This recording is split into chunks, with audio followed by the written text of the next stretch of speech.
And then that takes us right into track 2, which is Last Tango in Paris, which is the song that also features Isaac on it. And of course, Last Tango in Paris, Marlon Brando movie. It is indeed.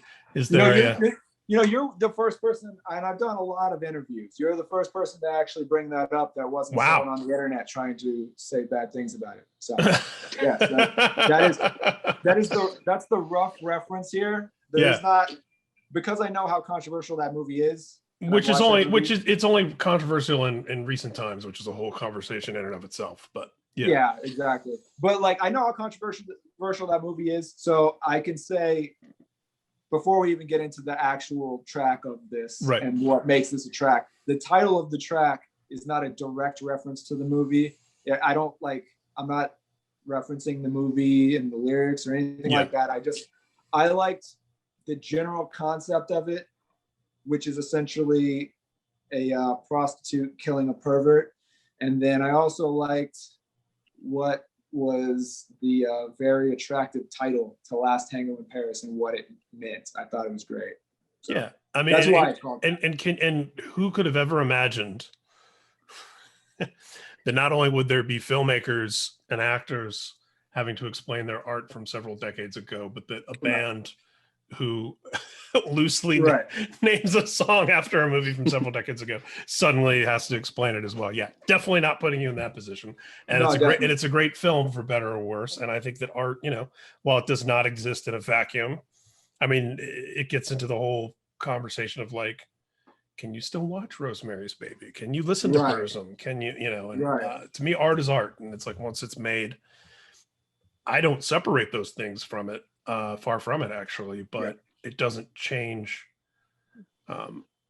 my relationship to it. I personally, I mean, we all draw our own personal lines.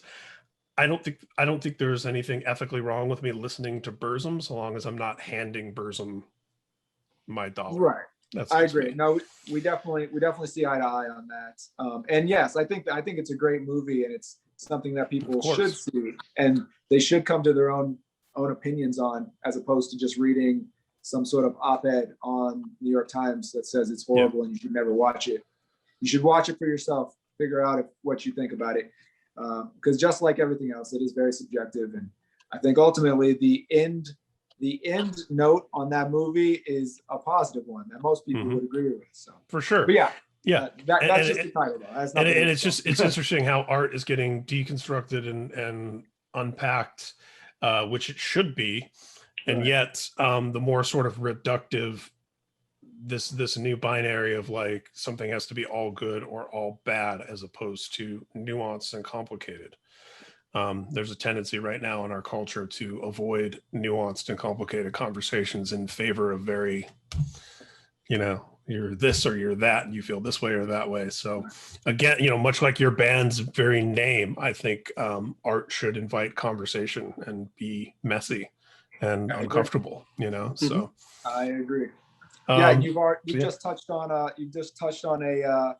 central nerve of a lot of the lyrics that isn't really something I talk about too often, but that's cool.